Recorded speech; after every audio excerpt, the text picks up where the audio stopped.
satu kapal dua nahkoda. Menteri-menteri itu pembantu presiden. Presiden yang mana? Presiden yang sedang berkuasa. Bukan presiden yang sudah lengser ke Prabon. Tiba-tiba sekarang ada kebutuhan untuk mengangkat juru bicara. Yang diangkat sebagai jurunya Menteri Sekretaris Negara. Lalu pertanyaannya gampang, 50 orang itu yang dipimpin oleh seorang ketua presiden itu, lalu apa kerjanya dan akan timbul sangka publik. Saya tidak ingin bilang ini benar ya. Jangan-jangan presiden saat ini sedang disandera. Sehebat apa Pak Jokowi? Powerful apa dia sebagai mantan, gitu ya? Sehebat apa dia kontribusi dan segala macamnya? Kenapa diberikan ruang bahwa orang ini harus mengakui bahwa dia masih bos? Ya satu matahari aja udah panas Bang, apalagi iya.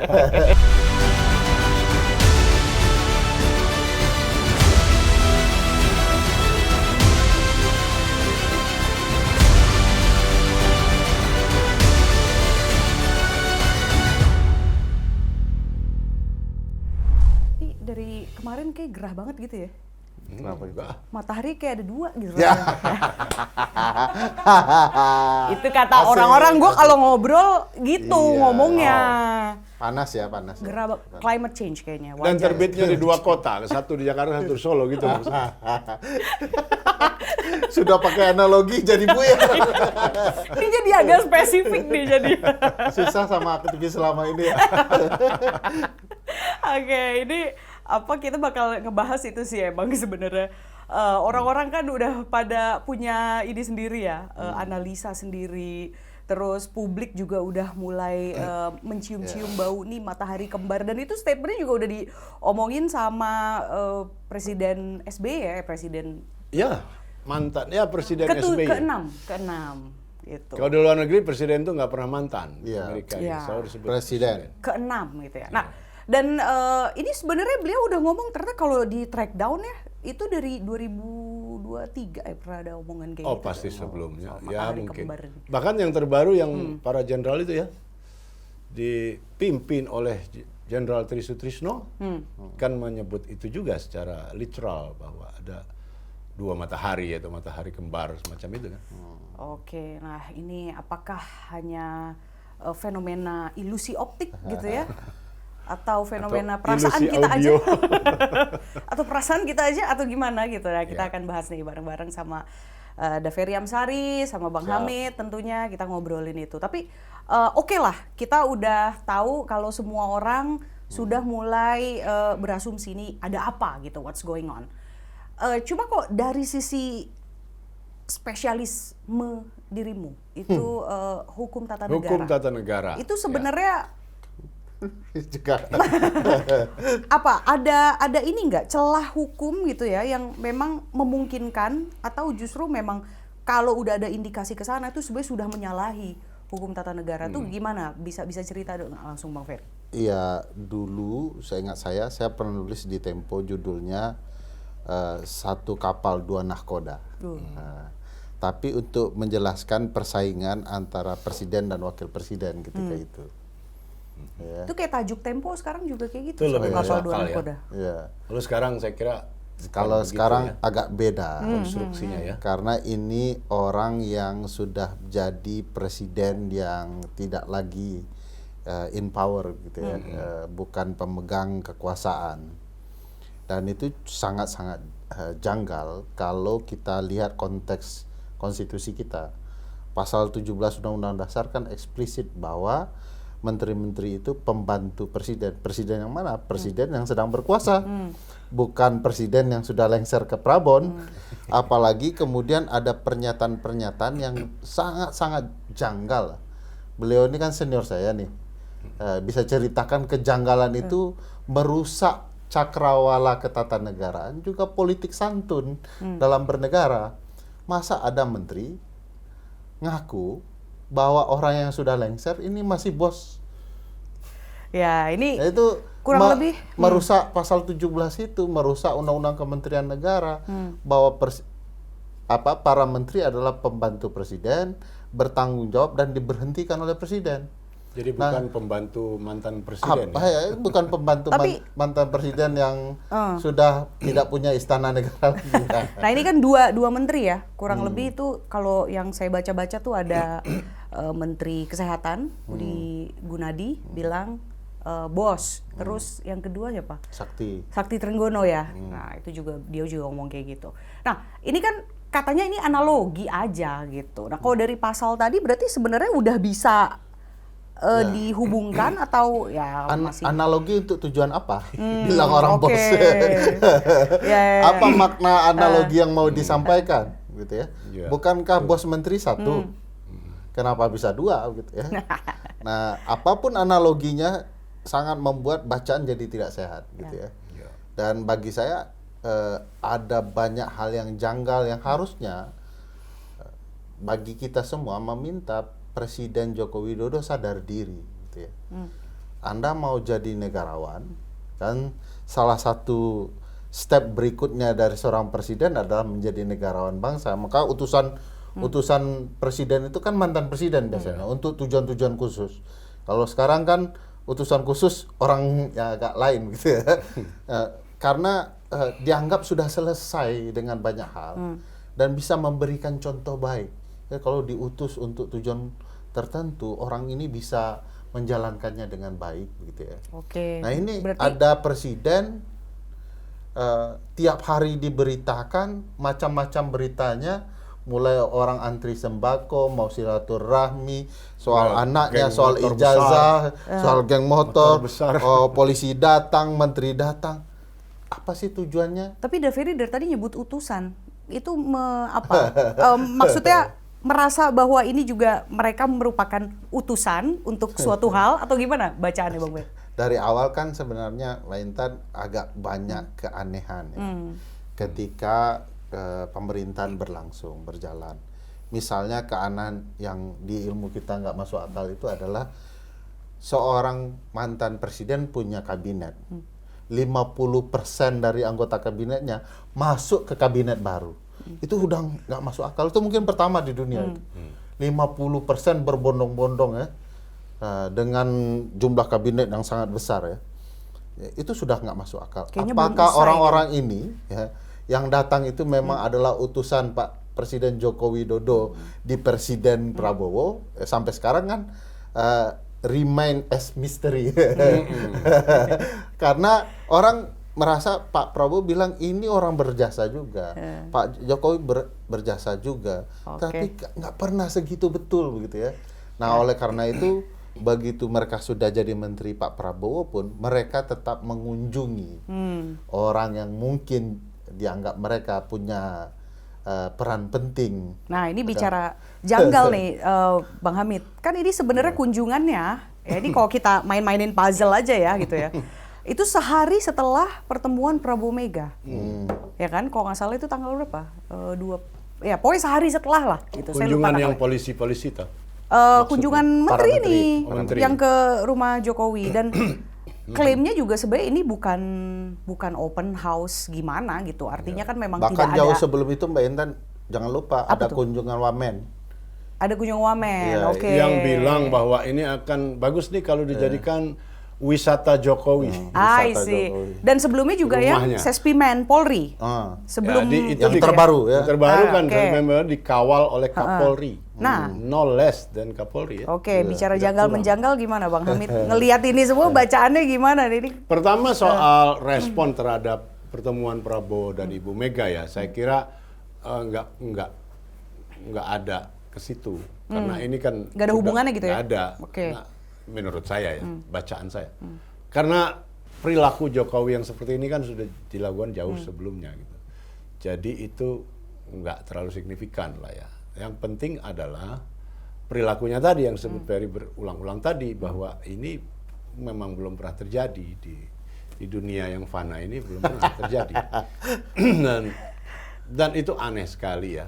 Makanya kita meraba-raba ada apa sesungguhnya gitu loh. Terutama dalam hubungan Presiden Prabowo dan Pak Jokowi. Ya.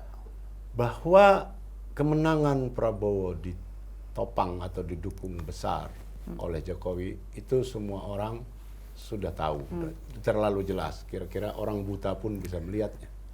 Ya, karena gampang ada presidennya, misalnya captive vote-nya, captive market-nya Jokowi. Pak Prabowo itu kan 40-an%. Ya, udah teruji tuh.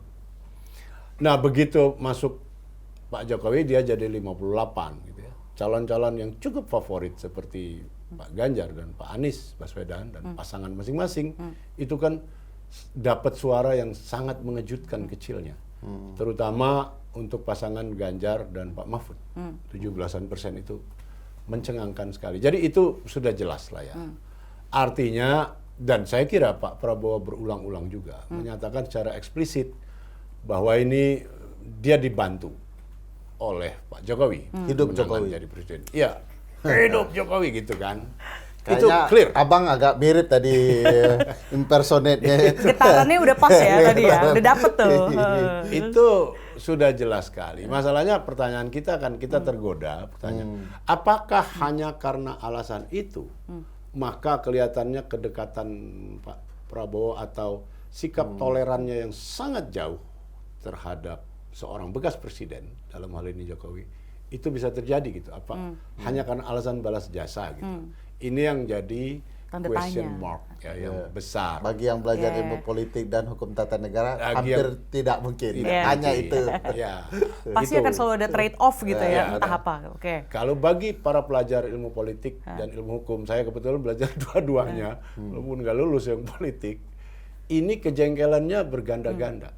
Ya, semua orang mengeluhkan ini sudah. Ya, Apa-apaan sih? Ada bekas presiden kok diperlakukan seperti itu, bla bla bla bla bla ya. Sampai terakhir para jenderal kemarin bikin statement, pernyataannya jangan sampai ada matahari kembar, Pak Prabowo harus tegas, bla bla bla, itu udah jelas.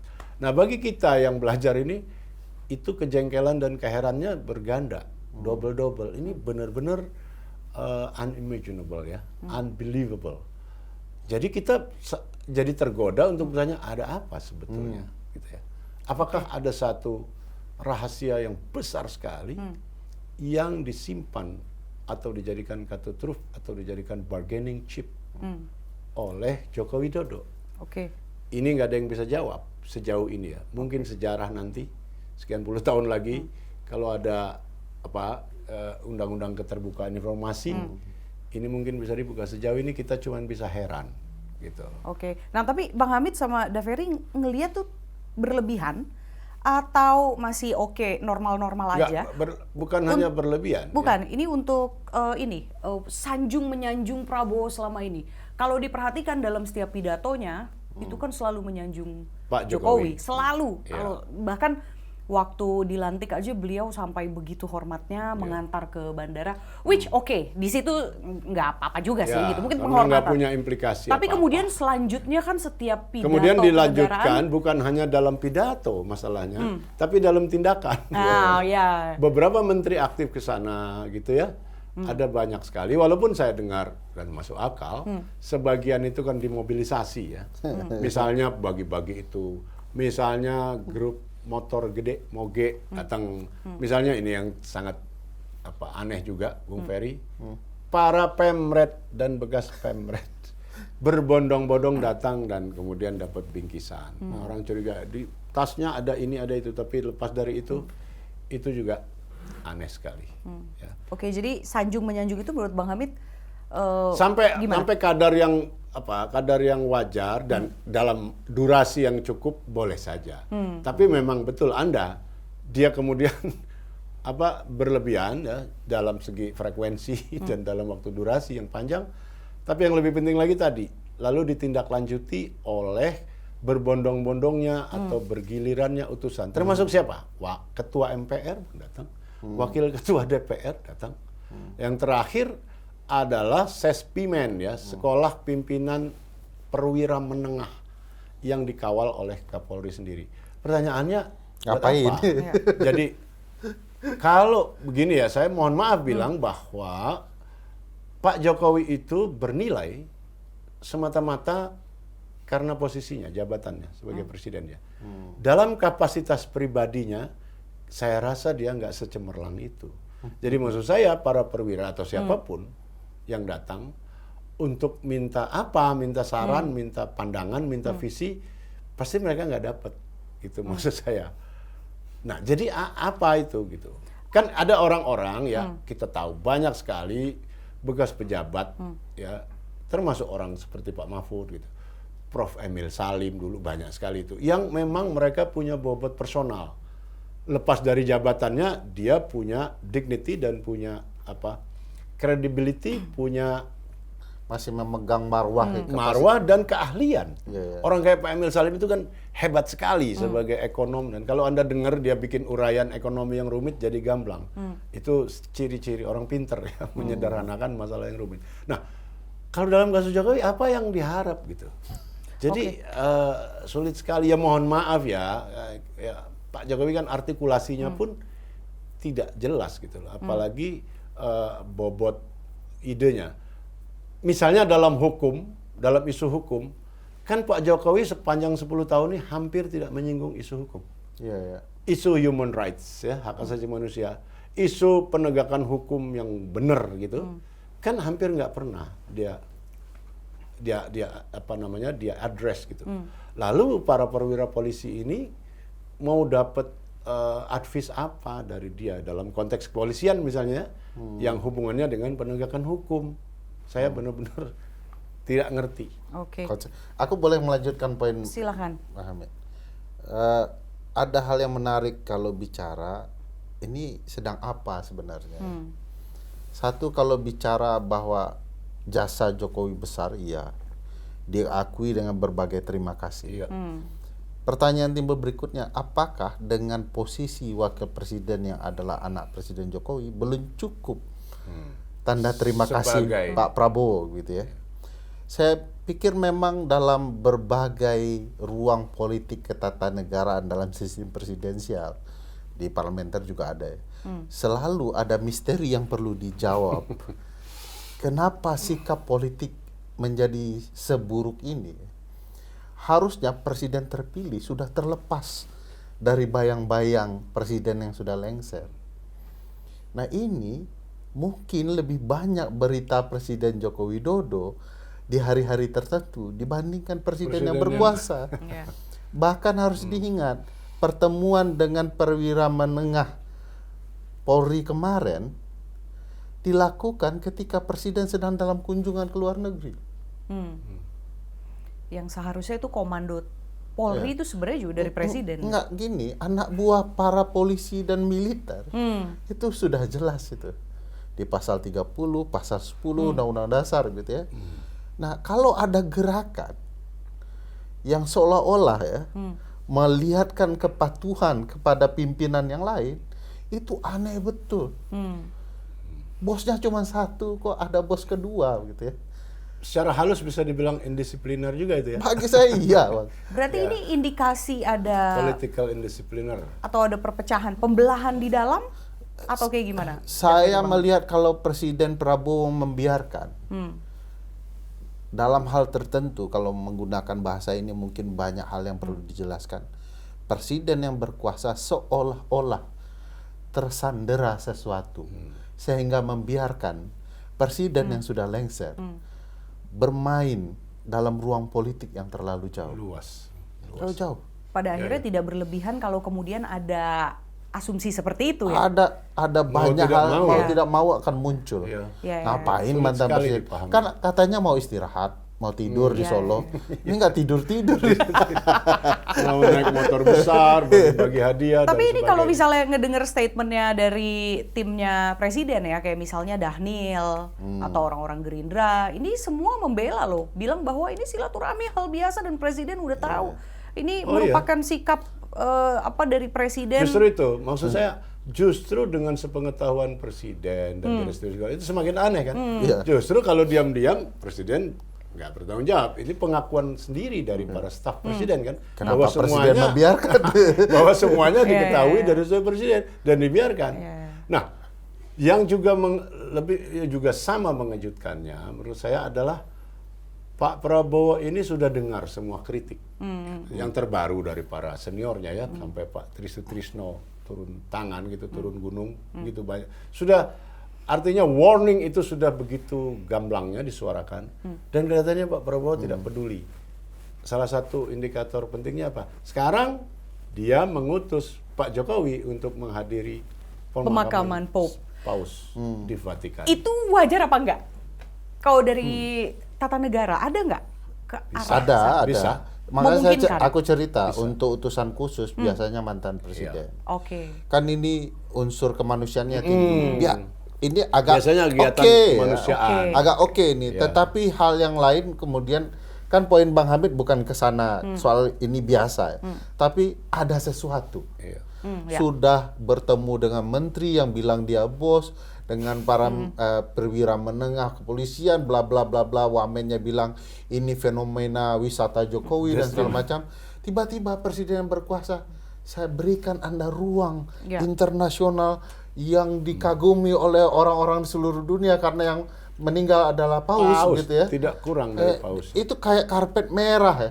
Pertanyaan besarnya, kenapa mantan presiden ditinggikan sebegitunya? Bukan untuk mengunjungi pausnya, tetapi ada rangkaian peristiwa yang menurut saya jadi janggal.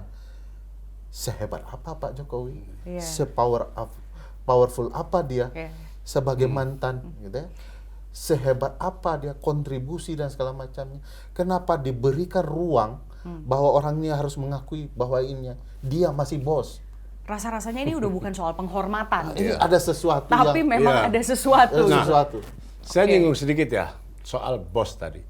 Pasti kita sudah pernah bahas ya bagaimana kualitas statement dan pidato para pejabat negara ini yang sangat rendah pada umumnya ya. Anda lihat aja sehari-hari.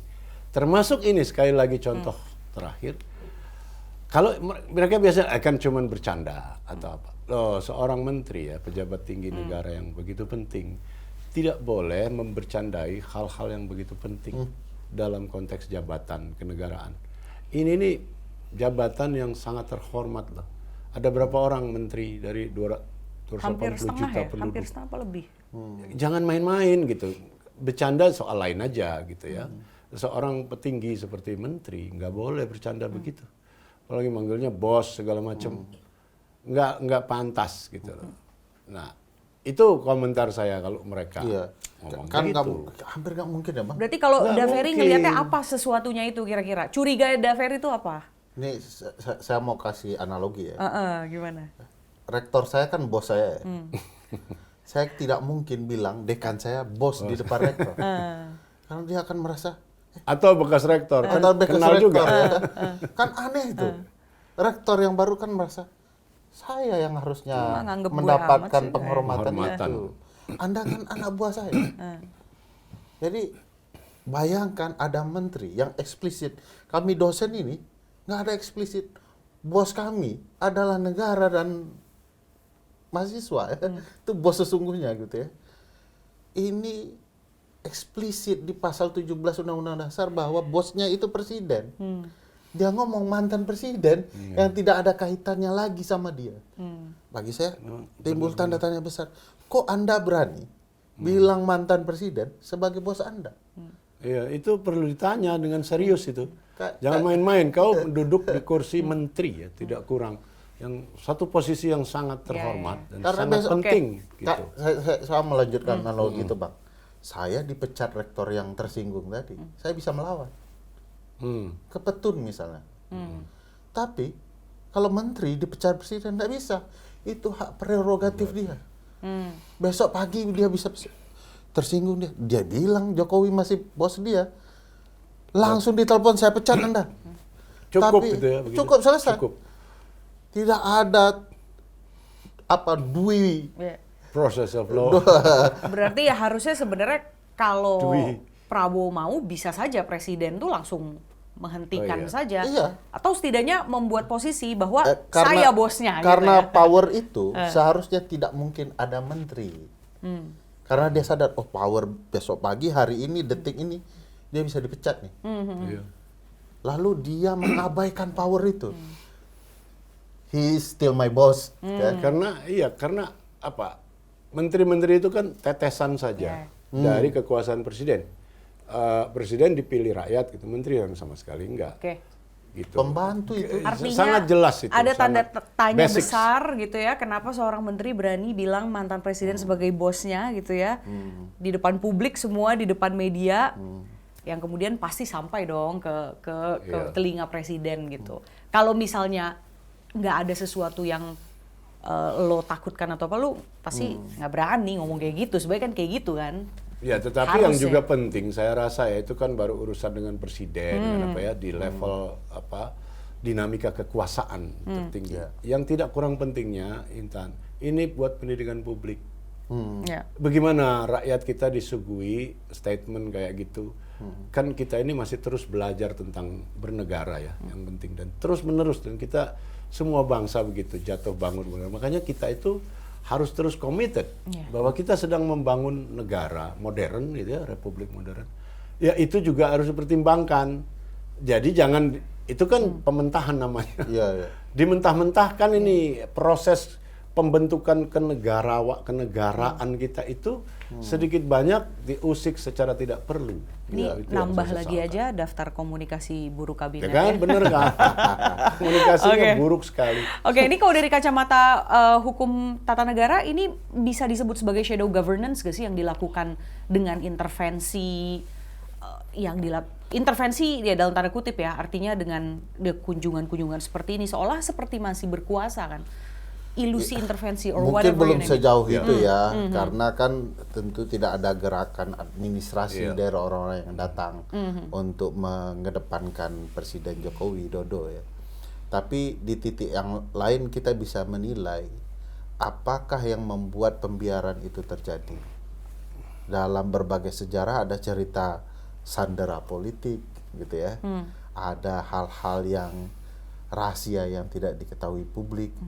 Sehingga orang yang patutnya tidak ditonjolkan jadi ditonjolkan, dihormati, dilebih-lebihkan, untuk menghindari dari asumsi soal ada sandera politik sehingga presiden yang berkuasa tidak terlalu berkuasa begitu ya. Harusnya ada jiwa besar Presiden Joko Widodo bahwa kalau dia mendukung presiden yang saat ini berkuasa, dia membuka jalan seluas-luasnya.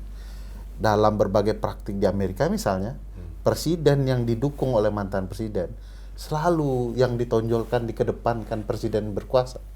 Dia membuka ruang agar yang terlihat kamera itu orang yang sedang berkuasa. Sedang in power. Dia menjauh gitu ya. Kalau dengan presiden yang berkuasa sedang ada masalah, dia dukung tuh, dia kuatkan. Nah, terutama kalau separtai lah ya. Nah, biasanya itu satu partai. Nah, ini kan begini, ada mantan presiden yang mendukung presiden berkuasa, tapi yang menonjol dianya gitu kan. Itu agak aneh gitu. Dan presiden yang berkuasa seolah-olah membiarkan arah kamera publik itu kepada yang mantan. Nah, ini janggal. Oleh karena itu tidak boleh muncul asumsi di publik gara-gara presiden yang sudah tidak berkuasa bahwa ada semacam sandera kekuasaan terhadap presiden yang sedang berkuasa. Berarti itu artinya tidak boleh terasumsikan sedikit pun nggak boleh ada. Nggak boleh. Ini berarti Presiden Prabowo yang sedang tersandera dan Presiden Jokowi, Presiden ke-7 Jokowi yang belum bisa move on, atau keduanya sekaligus. Berarti gimana tuh jadi? Kalau belum bisa move on tuh hampir tidak mungkin. Dia tidak lagi berkuasa. Very simple ya. Media akan meninggalkannya biasanya Bang ya. Semua akan meninggalkan. Faktanya nggak ditinggalkan tuh, masih ngepost tuh di depan rumah. Itu poinnya. Kenapa? Ternyata dia masih jadi sumber berita. Atas alasan apa Anda sengaja fokus ke sana? Oh iya, kan disengaja itu. Tadi saya bilang sebagian kan diorkestrasi itu. Dimobilisasi ya. Tapi saya tertarik soal implikasi kekuasaannya. Benar, saya setuju banget sama Ferry. Belum ke situ dan saya kira tidak akan sampai ke situ. Tapi masalahnya Intan, dalam kita bernegara itu atau dalam sistem kenegaraan ya, sesuatu yang simbolik itu penting. Nah, ini kan simbolik kekuatannya. Simbol itu kan penting, misalnya bendera, simbol negara kan jelas. Negara kita itu bukannya selembar bendera gitu kan. Artinya permainan simbolik atau simbolisme itu penting gitu. Dalam soal ini juga Pentingnya dalam makna simbolik. Betul. Satu. Betul. Tapi kedua, barangkali juga ada implikasi praktisnya. Kita nggak tahu sekali lagi. Ya toh? Dengan simbolisme kayak gitu, jangan-jangan itu merupakan representasi dari sesuatu yang aktual. Ya, kita nggak tahu. Karena penuh misteri ini. Itu kalau dikaitkan pelajaran kami di hukum tata negara ya. Presiden itu kan beda dengan sistem parlementer ya. Kalau di parlementer kan dipisahkan, yang mana pimpinan nominal, mana yang simbolik. Ya. Di presiden kedua-duanya di satu orang. Nah dengan peristiwa ini kayak dipecah gitu ya, satu yang nominal, satu yang simbolik. Tiap hari muncul di TV, tiap hari komentar yang aneh-aneh. Nah, gitu. Ya kan Presiden Republik Indonesia itu kepala negara sekaligus kepala pemerintahan.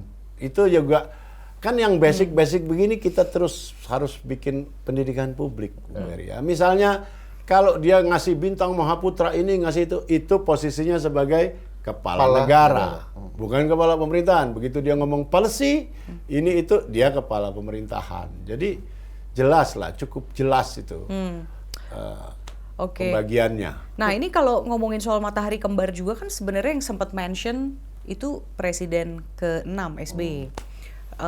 Ini kalau menurut abang-abang di sini, apakah artinya ini juga salah satu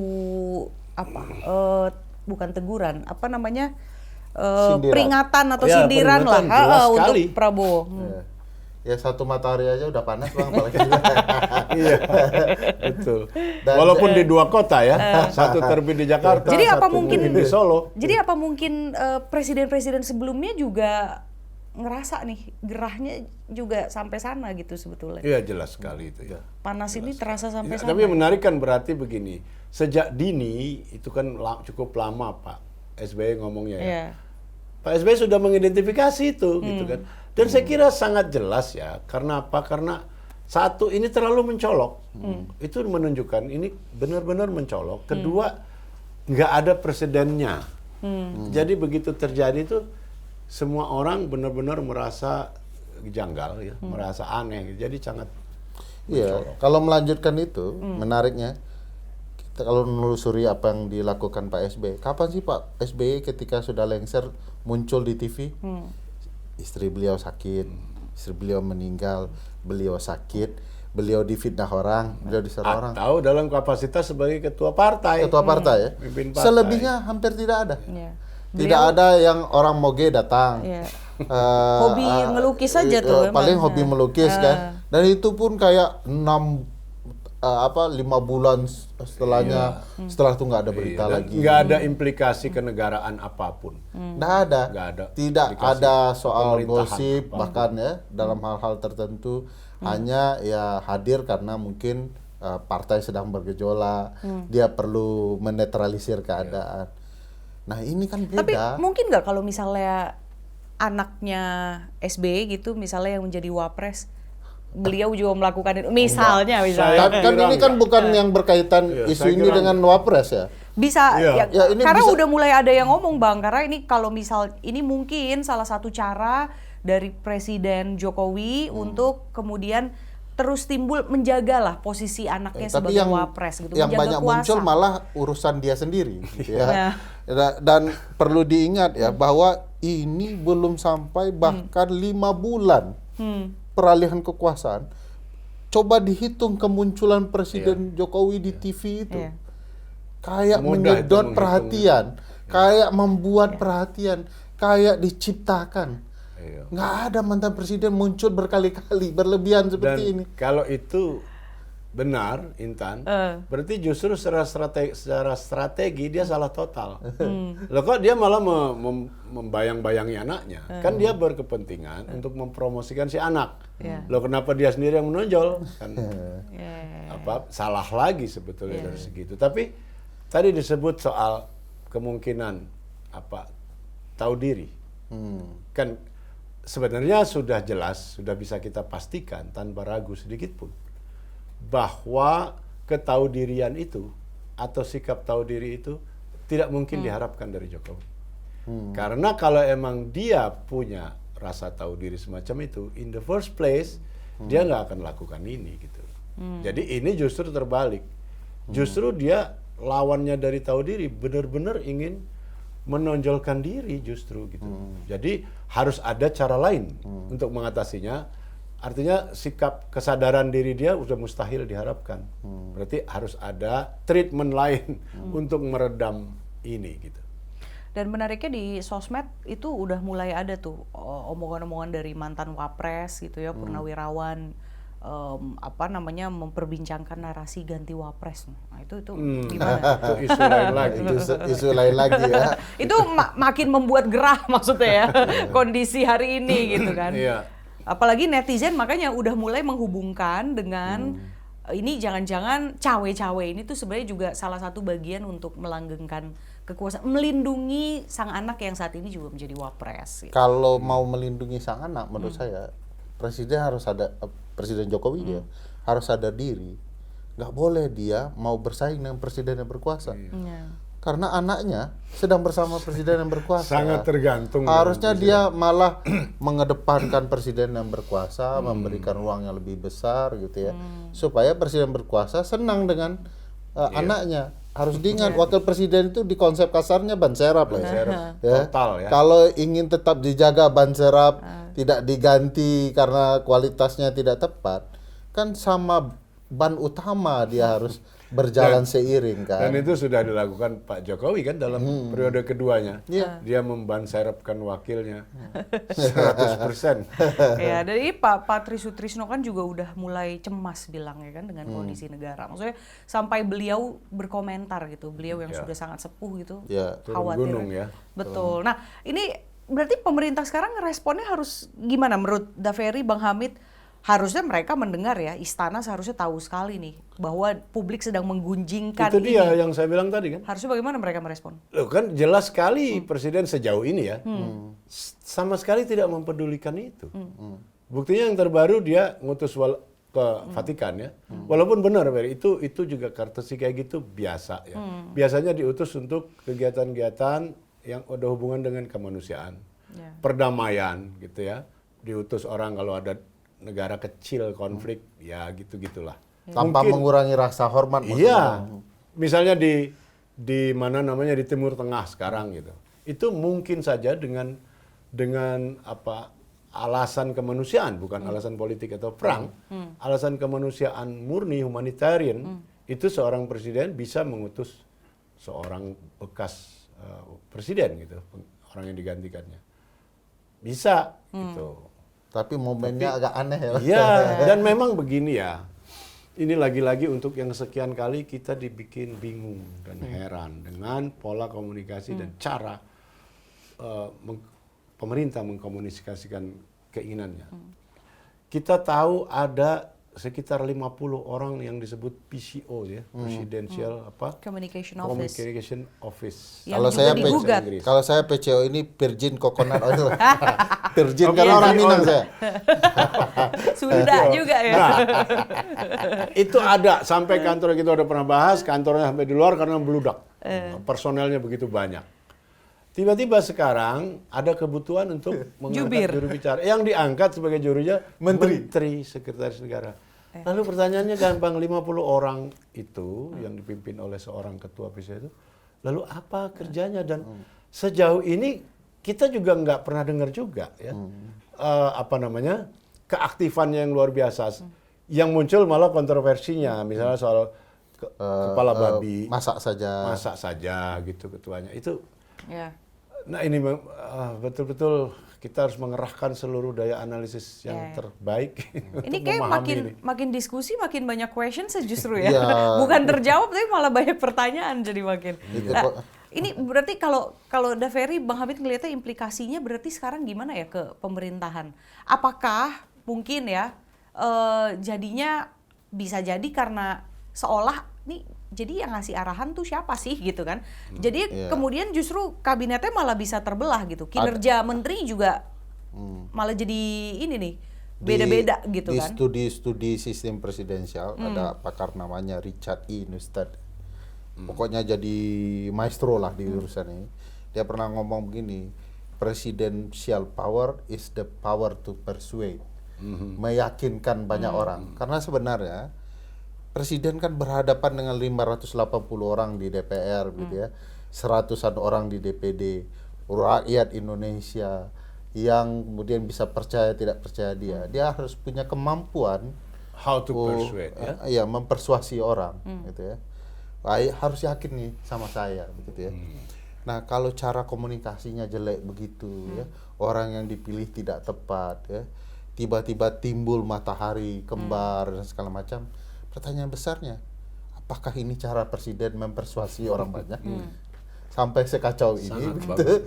Padahal tuh harusnya presiden kuat di sana. Nah, ini tidak terlihat sama sekali. Marwah presiden ada di sana. Begitu orang percaya dengan matahari lain, itu akan merusak tatanan bernegara kita. Timbul kekacauan politik. Nah, apakah ini yang diinginkan oleh matahari yang lain itu? Nah, bagi saya matahari yang sedang berkuasa juga harus yakin, Anda nggak boleh begitu dong. Ngundang menteri saya terus dibiarkan dia ngomong bos. Apa-apaan Anda? Dan di sana powernya presiden. Tinggal telepon doang itu kalau dalam tradisi bernegara ya. Bisa dia tegur itu semua orang. Nah, saya tidak melihat itu. Saya tidak melihat cara berkomunikasi, adab birokrasi administrasi yang kuat gitu ya. Ada PCO 50 orang, jubirnya ada beberapa orang yang secara komunikasi bagus-bagus tapi tidak pernah ngomong. Tiba-tiba angkat jubir baru, menteri-menteri tanpa SK, tanpa apa, tinggal tunjuk. Nah, ini kan ada satu punya SK. Ada dua matahari lagi. Ada dua matahari. Di soal jubir aja ada dua matahari. Ada ketentuan Perpres yang mengaturnya. Ini cuman ya boleh ya, presiden itu bilang ngomong saya tugaskan Anda gitu ya. Karena kan lingkar eksekutifnya ya. Pasal 4 Undang-Undang Dasar gitu ya. Nah, tapi kan aneh ini ber-SK ada peraturan, ini tidak jelas padahal tugas pokoknya lain begitu ya. Nah, harusnya presiden memperhatikan betul ruang-ruang administrasi itu. Karena orang lawan-lawan politiknya bilang setidak becus itu Anda gitu ya. Iya sih, tapi manajemen apa ya? Pemerintahan. Apa ya? Misalnya memang ada dualisme itu. Let's say dualisme itu ada gitu ya. Dualisme yang mana nih? Dualisme Antara Pak intervensi. Prabowo dan Pak Jokowi. Iya, betul. Okay. Misalnya benar matahari kembar itu internally itu adalah gitu ya. Arahan dari dua ini gitu.